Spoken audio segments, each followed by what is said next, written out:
If you're a successful video agency owner and you still feel stuck, it's usually because of these three main mistakes that you're making that's not letting you scale from 10, 20, 30, 40K a month to multiple hundreds of thousands of dollars a month every single month.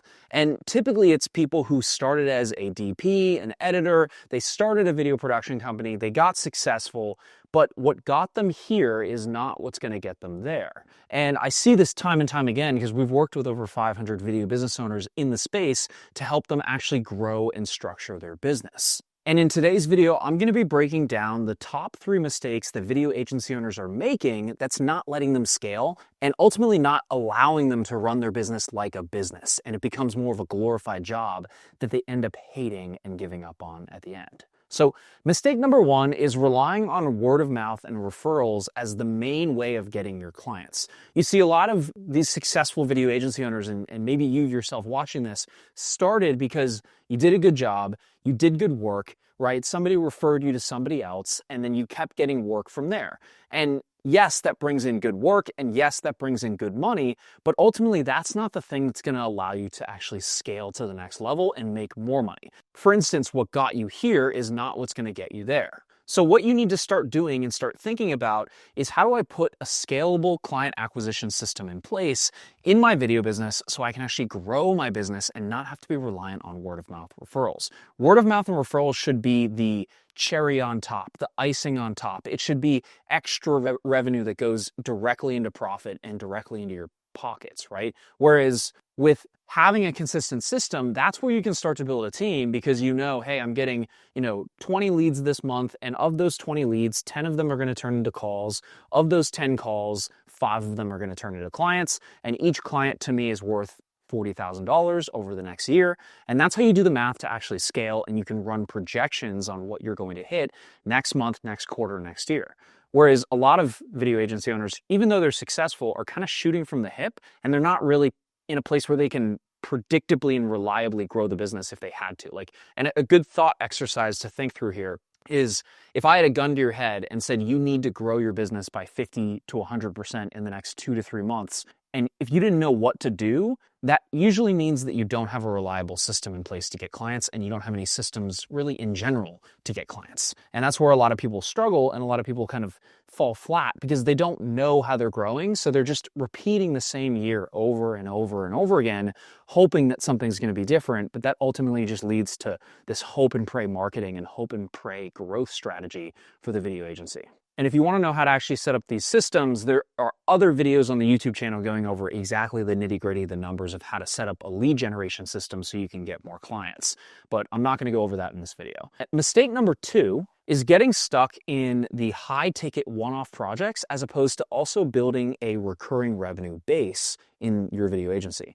And a lot of these larger production companies, which you might be one of them watching this video, are stuck in the place where they are doing 50K, 100K jobs, and that's amazing. But the problem with that is the profit margins on those are typically 10 to 30%, which doesn't leave a lot of money left over at the end of the day for the business, because revenue is cool and the size of the projects are cool, but really what's really cool is putting more profit in your pockets and taking home more money for you as the business owner. And so while those projects are great, the problem is you look at your revenue over the year and you have like a blip, a blip, a blip, a blip, and you have all these little blips, but then you have these really low valley months where there's literally nothing happening in those months. And so you're feast or famine, right? So one month you're feasting, you did a 100K job, it's amazing. The next month you're maybe at, 5 to 10K. And it's this up and down, up and down, up and down.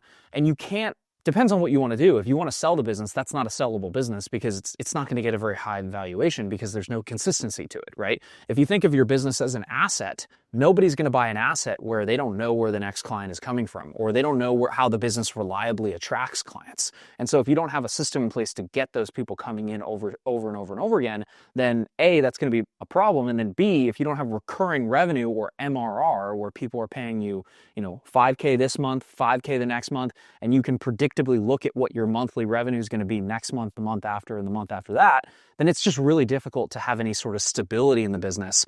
And it puts you in this feast or famine different mode. And it's also just really impossible to sell that type of business because nobody wants to buy something that's inconsistent. So really what you need to be focusing on is you don't have to stop doing those larger one-off jobs, but you do want to look at how can I start to build recurring revenue with existing or a new sector of clients? And so we have a lot of clients working with us that are doing $1 million to $2 million a year. They're very established video production agencies, and they've worked with like Microsoft and Amazon and all these huge companies.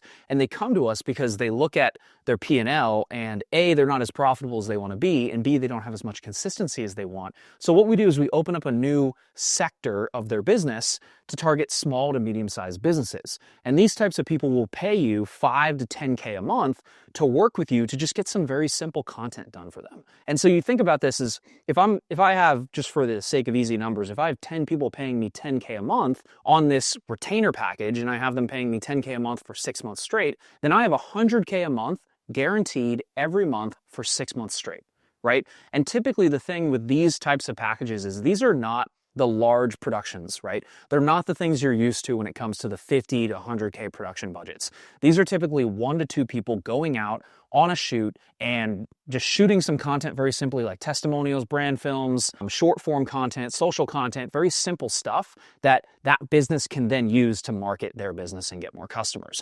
And they're paying you $5 to $10K a month every single month for this content, which gives you the consistency and gives you the peace of mind. So now you say, hey, I have $100K coming in for my video agency for the next 6 months, every month, and now I can sleep at night. And if I do another $100K project, then I hit 200 that month. But my baseline never drops below $100K a month, or my baseline never drops below $50K a month, or whatever it may be, right? So we're starting to establish some consistency there to where we're like, okay, we can breathe a little bit, and now I have that consistency. And you're never too big to start implementing that. And sometimes I hear from people that, oh, I don't want to do these, $5 to $10K a month retainers. Well, you're sending one videographer on that job, and typically there's 70 to 80% profit margins. So why would you not have more profit in the business? And why would you not open up a new sector that's very easy to implement and very easy content to shoot, so then you can have more profit in the business and sleep well at night, right? It pays for all of your expenses. And so I think a lot of more successful video agency owners maybe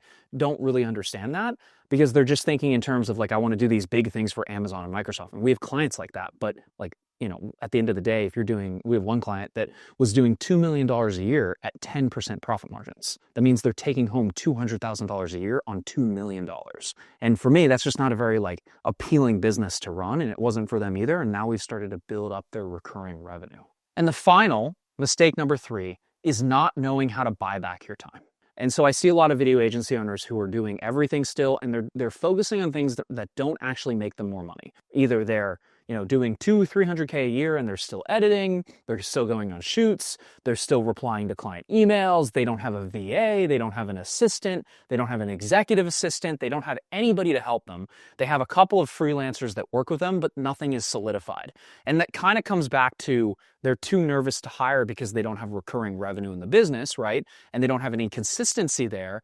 But it also comes back to, it becomes this cyclical loop where you're working in the business, not on the business. You're spending too much time working on the projects and working with the clients, and not enough time developing new business, developing new offers, developing new retainer-based offers, and having something in place to start growing the business. You're too busy hustling and doing all the things inside of the business. And this is a big mistake that we see, and this is why a lot of people end up struggling. So what you need to look at is do a time audit and figure out what are all the things I'm doing and which ones are actually making the business money and which ones aren't. And then we categorize those things into different sectors, and we say, okay, this is an admin that we can hire. They're going to cost us X amount per month. Great. And now we have this type of person who would be an editor, right? They bring them onto the team. And typically you guys already have editors because you're at a successful level, but you don't have people to manage your inbox. You don't have people to take care of clients and manage client requests. Or if you do, you're maybe micromanaging that team a little bit too much, because you have to be focusing on working on getting more leads, getting more calls on the calendar, and enabling your team to be the best they can be. And one of my mentors taught me this, but it's transformational leadership versus transactional leadership. And when I first started, I was like micromanaging everybody. I was telling them what to do. And that's more transactional leadership. When it comes to transformational leadership, you assign each player on your team a KPI that they're tracked on. So if it's sales, it's amount of new units or clients enrolled, right? If it's editing, it's amount of videos that they've edited this month. If it's an admin, it's how quick is our response time. And then you just measure them on that goal and you let them take complete control and complete ownership over the outcome. And you have to start doing that so you develop these mini leaders on your team so you can actually rise above and not be in the minutia of the day-to-day, which kind of keeps you bogged down and keeps your brain fogged up. And I've been there where I'm like managing the team and looking at all these things and editing and going on a shoot, and my mental bandwidth, I literally don't have anything else to give. So I don't have any time to focus on growing the business. So you want to get yourself out of that and start hiring people to put yourself in place. And I want to leave you with one final thought. The biggest agencies aren't the most creative ones. They are the ones that have figured out how to get predictable revenue at scale and build the best business. And if you want our help building a predictable system, just click the link below, schedule a call with our team, and we're happy to see if we can actually help you do that.